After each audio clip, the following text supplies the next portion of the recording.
नमस्कार, आप सभी का स्वागत है आपके अपने यूट्यूब चैनल हेलो हिंदी में। दोस्तों, जो हमारे चैनल पर नए हैं कृपया चैनल को सब्सक्राइब करिए।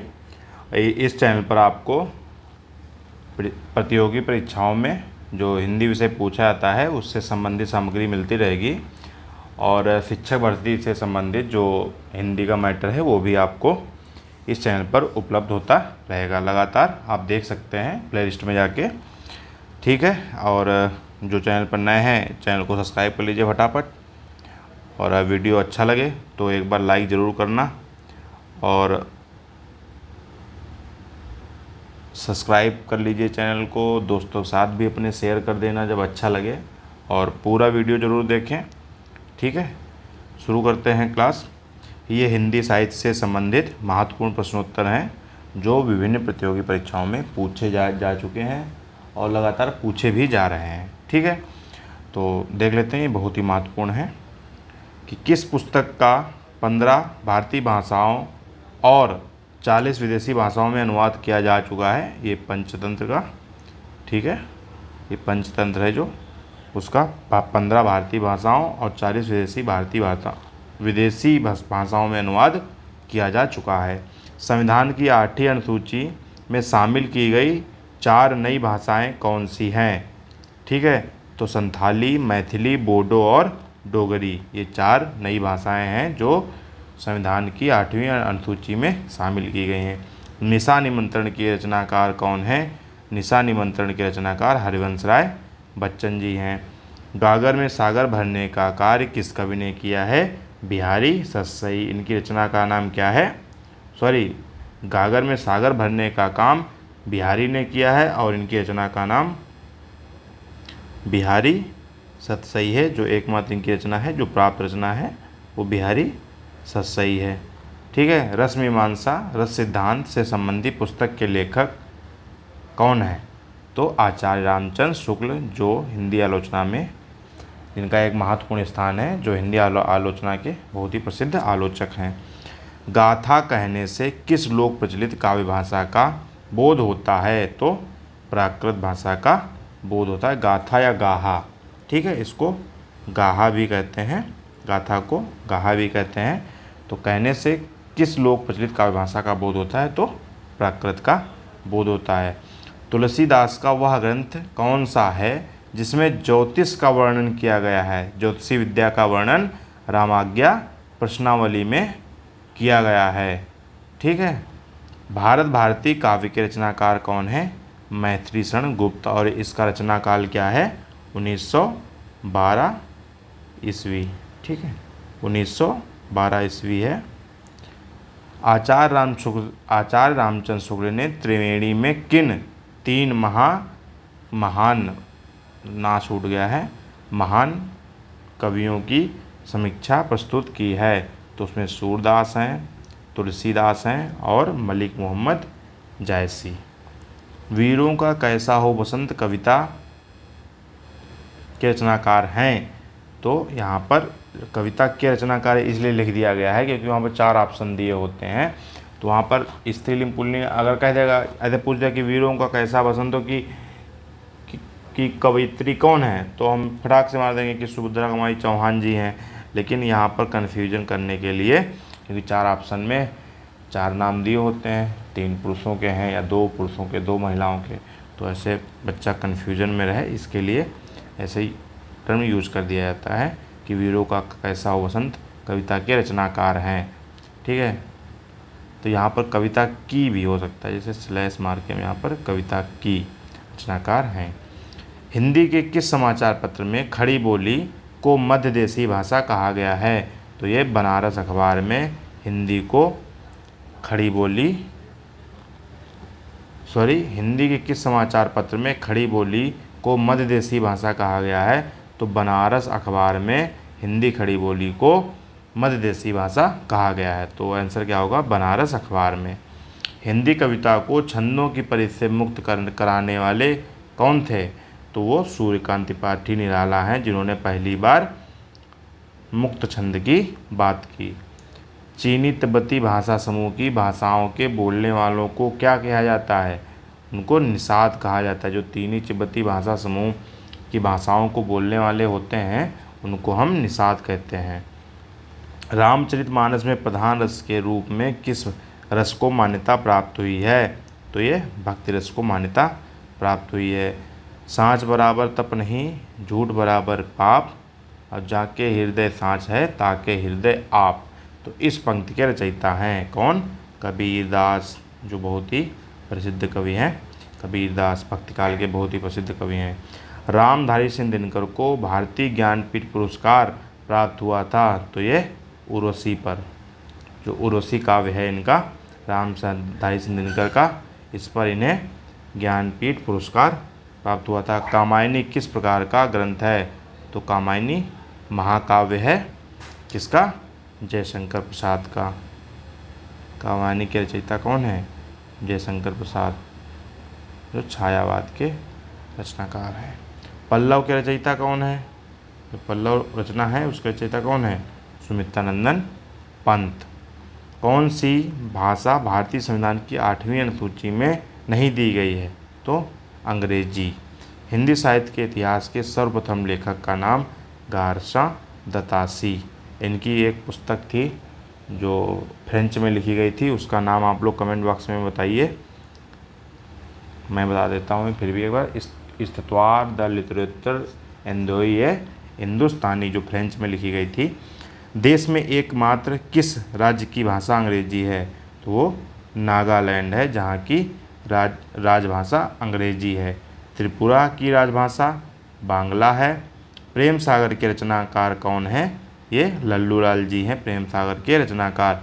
जो हमारे चैनल पर नए हैं कृपया हमारे चैनल को सब्सक्राइब करिए। वीडियो अच्छा लगे तभी वीडियो को लाइक करना, अच्छा नहीं लगा तो डिसलाइक भी आप कर सकते हैं। और क्या अच्छा नहीं लग रहा है वो एक बार कमेंट बॉक्स में ज़रूर बताइए। आपसे हाथ जोड़ के निवेदन है कि आप जितनी हमारी गलतियां पकड़ेंगे, जितनी आप सुझाव देंगे, जितने से ज़्यादा उतने बेहतर वीडियो आपको प्राप्त होंगे। गलतियां लगातार सुधारी भी जा रही हैं।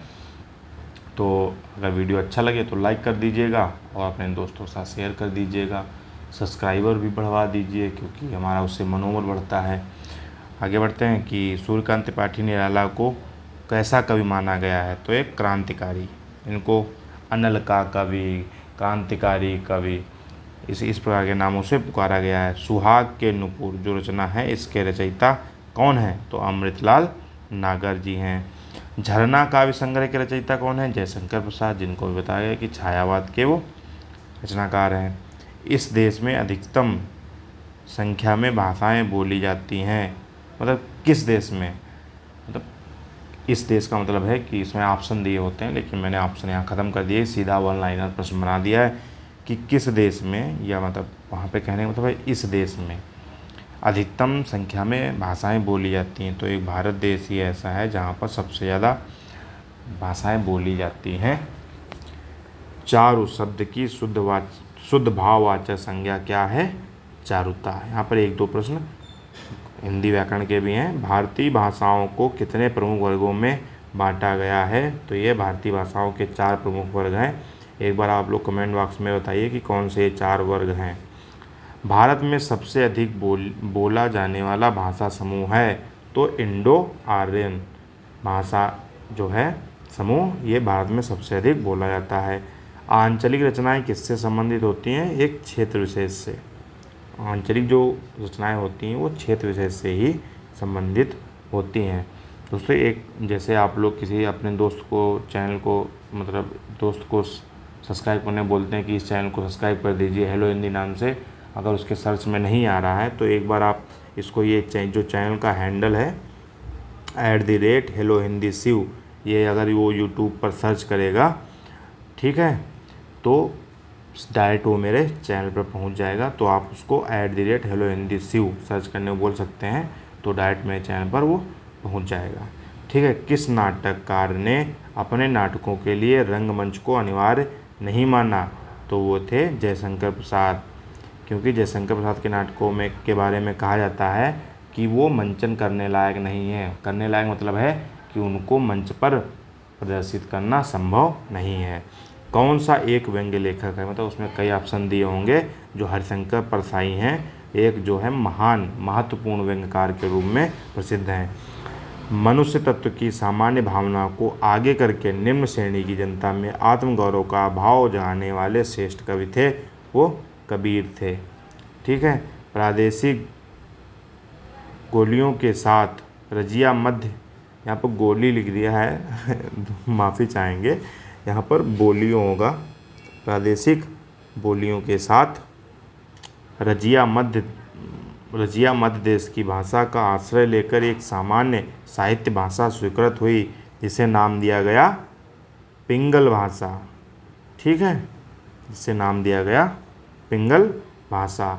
निराला के राम तुलसीदास के राम से भिन्न और भवभूति के राम के निकट हैं, यह कथन किस आलोचक का है? ये बहुत ही प्रसिद्ध कथन है।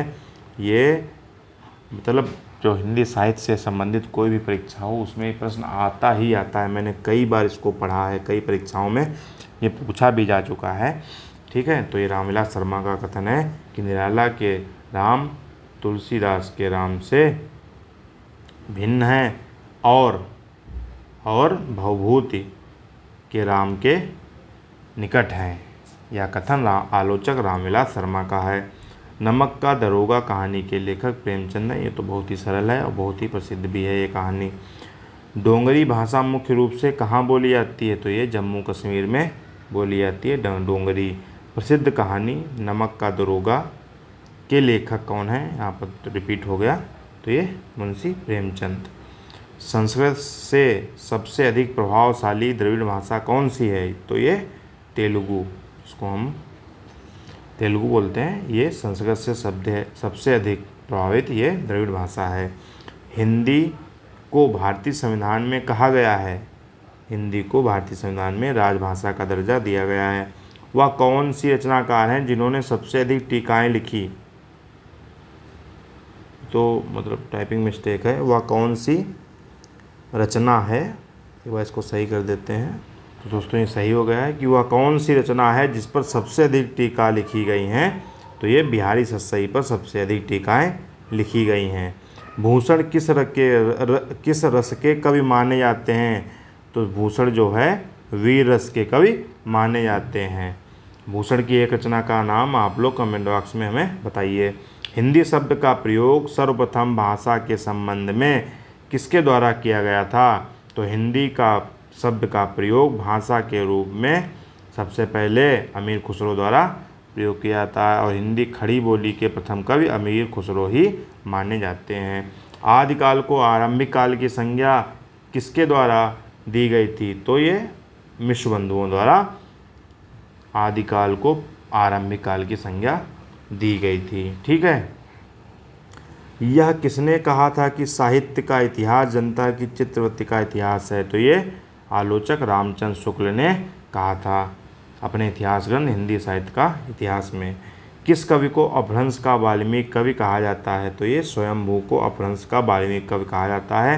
हिंदी के प्रथम कवि माने जाते हैं सरापा। ठीक है, और ये अपभ्रंश के भी प्रथम कवि माने जाते हैं सरापा। हिंदी के प्रथम मौलिक नाटक का नाम क्या है?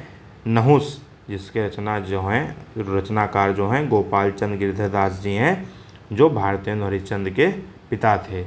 हिंदी के प्रथम मौलिक नाटक का नाम है नहुस, क्योंकि इसमें मतलब फिर भी इसमें विद्वानों में मतभेद है दोस्तों, लेकिन जो अधिक तो लोग जिसको मानते हैं वो नहुस ही है और इसके रचनाकार गोपाल चंद गिरधरदास जी हैं, जो कि भारतेंदु हरिश्चंद्र के पिता थे। इस प्रकार ये वीडियो पूरा हुआ और पूरा वीडियो देखने वाले का शुक्रिया और हेलो हिंदी परिवार से जुड़ने के लिए भी आपका शुक्रिया, आपका बहुत बहुत धन्यवाद।